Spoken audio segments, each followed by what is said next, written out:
त्रेता युग की बात है। इक्ष्वाकु वंश में एक महान और प्रतापी राजा राज्य करते थे, जिनका नाम था हरिश्चंद्र। वे अपने सत्य, धर्म और न्यायप्रियता के लिए पूरे संसार में प्रसिद्ध थे। उनके राज्य में प्रजा सुखी रहती थी, कहीं कोई अन्याय नहीं होता था और सभी लोग उन्हें बहुत सम्मान देते थे।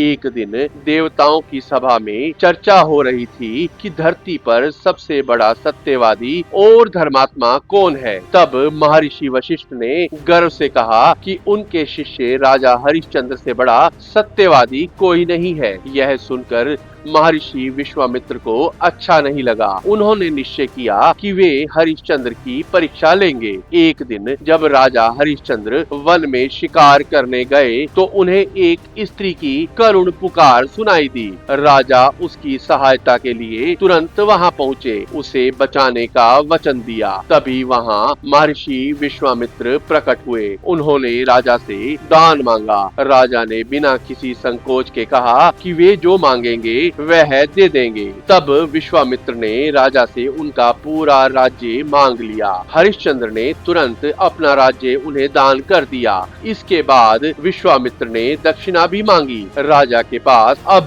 कुछ नहीं बचा था, फिर भी उन्होंने वचन दिया कि वे दक्षिणा अवश्य देंगे। राजा हरिश्चंद्र अपनी पत्नी शैव्या और पुत्र रोहिताश के साथ राज्य छोड़कर निकल पड़े। वे बहुत कष्ट सहते हुए काशी पहुँचे। वहाँ उन्हें कोई काम नहीं मिला और उनके पास खाने तक के लिए कुछ नहीं था। समय बीतता जा रहा था और उन्हें दक्षिणा चुकानी थी। अंततः राजा ने कठिन निर्णय लिया। उन्होंने अपनी पत्नी और पुत्र को बेच दिया ताकि वे दक्षिणा चुका सके। यह उनके जीवन का सबसे दुखद क्षण था। इसके बावजूद भी दक्षिणा पूरी नहीं हुई तो उन्होंने स्वयं को भी बेच दिया। उन्हें एक चांडाल ने खरीद लिया। उन्हें शमशान में काम करने के लिए रखा। अब राजा हरिश्चंद्र का काम था कि वे शमशान में आने वाले मृतकों का अंतिम संस्कार करवाएं और उसके बदले शुल्क लें। एक दिन उनकी पत्नी शैव्या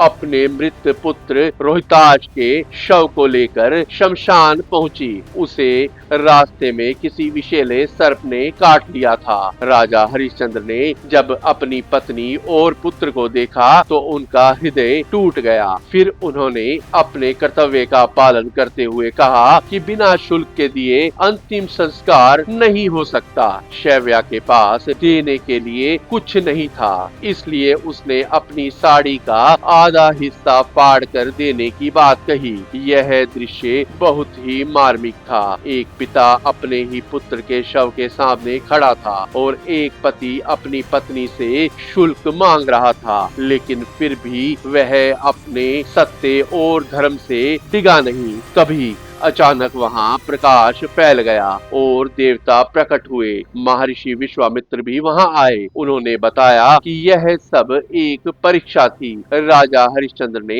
हर परिस्थिति में सत्य का साथ दिया और अपने वचन को निभाया। देवताओं ने उनकी सत्य निष्ठा से प्रसन्न होकर उनके पुत्र को पुनः जीवित कर दिया और उन्हें उनका राज्य वापस लौटा दिया। इसके बाद राजा हरिश्चंद्र अपने राज्य लौट आए और जीवन भर सत्य और धर्म के मार्ग पर चलते रहे। यह कथा हमें सिखाती है कि सत्य का मार्ग कठिन अवश्य होता है, लेकिन अंत में उसकी ही विजय होती है। आपको हमारी यह कथा कैसी लगी? अगर आपको यह कथा पसंद आई हो तो चैनल को सब्सक्राइब करना ना भूलें। नमस्कार।